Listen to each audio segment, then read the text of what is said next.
वर्ग 7 विषय है विज्ञान। और शिक्षा विभाग के आदेश अनुसार प्रत्येक सप्ताह बच्चों का साप्ताहिक मूल्यांकन करना है और माह के अंत में जो शिक्षा विभाग द्वारा 2 तिथि जारी की जाती है और उसी के अनुसार मासिक मूल्यांकन भी करना है। तो आपको बता दें कि प्रत्येक बच्चे का 50 अंक का साप्ताहिक मूल्यांकन होगा और 50 अंक का मासिक मूल्यांकन होगा। और साप्ताहिक अंक में प्राप्त अंक को इस शिक्षा कोश पोर्टल पर जा करके प्रत्येक बच्चे को अपडेट करना है, चढ़ाना है उसे। और मासिक मूल्यांकन में प्राप्त अंक को भी इस शिक्षा कोश पोर्टल पर जा करके प्रत्येक बच्चे का चढ़ाना है। और आपको यह भी बात बता दें कि जो साप्ताहिक मूल्यांकन है वह सिर्फ 6, 7, 8 यानी यदि आप 1 से 8 के शिक्षक हैं, यदि आप 6 से 8 के शिक्षक हैं तो आपको बता दें कि सिर्फ 6, 7, 8 के बच्चों का ही साप्ताहिक मूल्यांकन करना है। और लेकिन मासिक मूल्यांकन वर्ग पहला से लेकर के 5वां तक के बच्चों का करना है। तो आज का जो विषय है विज्ञान और पाठ का नाम है 11 रेशों से वस्तु तक। इसे अक्टूबर महीने में पढ़ाना है और बच्चों से मासिक और साप्ताहिक मूल्यांकन भी करना है। तो हमने प्रश्न पत्र तैयार किए हैं। यदि आपको अच्छा लगता है तो इसे दोस्तों बंधुओं में शेयर कीजिए ताकि वो भी इसका लाभ प्राप्त कर सके।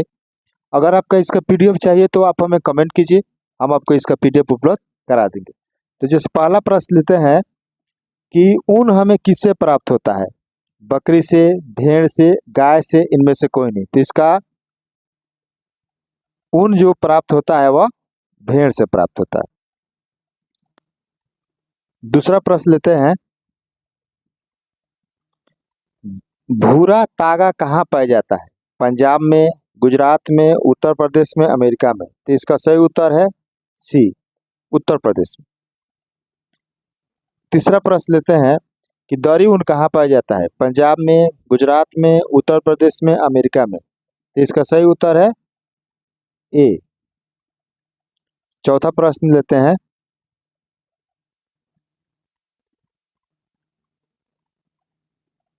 चीन एवं ऑस्ट्रेलिया के बाद कहाँ सबसे अधिक भेड़ों की संख्या है?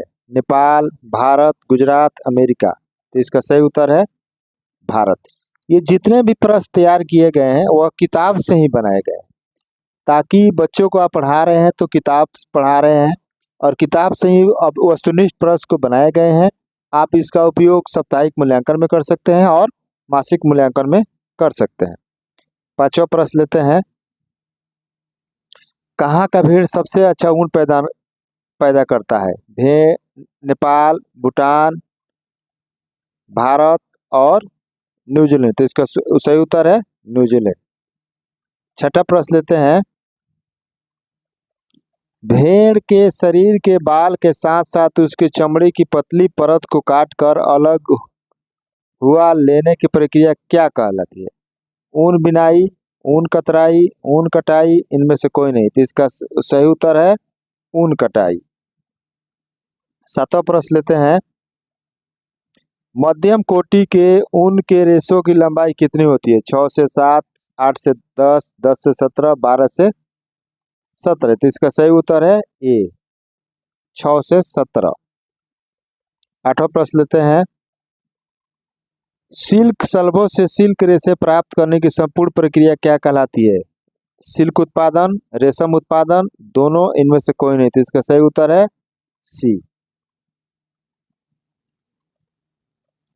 9 प्रश्न लेते हैं, सिल्क शलभ एक प्रकार का क्या है? तस्वीर, कीड़ा, जानवर, इनमें से कोई नहीं। तो इसका सही उत्तर है कीड़ा। 10वां प्रश्न लेते हैं, प्रत्येक मादा शलभ थैले में कितने अंडे देने के बाद वह मर जाती है? 100 से 150, 200 से 300, 250 से 300, 200 से 250। इसका सही उत्तर है 200 से 250। इनमें से कौन रेशम कीड़ा है? सुड़ी, कोकून, शलभ, इनमें से कोई नहीं। तो इसका सही उत्तर है सुड़ी। भेड़ी का 12वां प्रश्न है, भेड़ी का गर्भकाल कितने महीनों में अंत करता है? 1, 3, 5, 7। इसका सही उत्तर है 5। 13वां प्रश्न है, एक मादा सलब अंडा कितने इकाई में देती है? दहाई में, सैकड़ा में, इकाई में, हजार में। तो इसका सही उत्तर है बी, सैकड़ा में। अगला प्रश्न है 14वां प्रश्न, इनमें से कौन ऊन नहीं देता है? याक, ऊंट, बकरा, ऊनी कुत्ता। तो इसका ऊन ऊन नहीं देता है, इसका सही उत्तर है बी। 15वां प्रश्न है, भारत में भेड़ के शरीर से बाल एक साल में सामान्यतः कितने बार काटे जाते हैं? 1 बार, 3 बार, 2 बार, 5 बार। तो इसका सही उत्तर है 2 बार। 16वां प्रश्न लेते हैं, इनमें से कौन ऊन प्रदान करने वाला जानवर है? भेड़, अंगोरा बकरा, दोनों, बैल। तो इसका सही उत्तर है सी, दोनों। 11वां प्रश्न है 17वां प्रश्न, राजस्थान में पाई जाने वाली भेड़ की नस्ल कौन है? नाली, लेही, मरवाड़ी, बखुरवाल। तो इसका सही उत्तर है नाली। अगर 18वां प्रश्न है, भेड़ के शरीर से बाल कटाई के लिए कौन सा मौसम अच्छा होता है? बसंत ऋतु, शरद, ए और बी। तो इसका सही उत्तर है डी, ए और सी। 19वां प्रश्न है, रेशम कीड़ा का निंद्रा भ्रमण काल कितना घंटा होता है? 6, 12, 24, 16। इसका सही उत्तर है सी।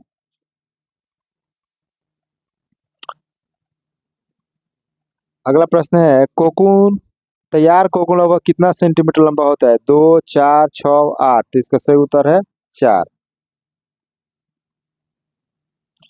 और अंतिम प्रश्न है 21वां, ऊन में आसानी से आग नहीं पकड़ता है क्योंकि उसमें कितना डिग्री सेल्सियस पर शुष्क में परिवर्तन होता है? 50 डिग्री, 60 डिग्री, 100 डिग्री, 80 डिग्री। इसका सही उत्तर है 100 डिग्री। यह प्रश्न बनाए गए हैं, बच्चों के लिए बनाए गए हैं, आपके लिए बनाए गए हैं। अगर आपको इसका पीडीएफ चाहिए तो हमें कमेंट कीजिए, तो हम आपको इसका पीडीएफ उपलब्ध करा देंगे, जो आपके लिए भी ये सदुपयोगी हो सकता है। तो मिलते हैं दूसरे वीडियो में, तब तक के लिए जय हिंद, वंदे मातरम।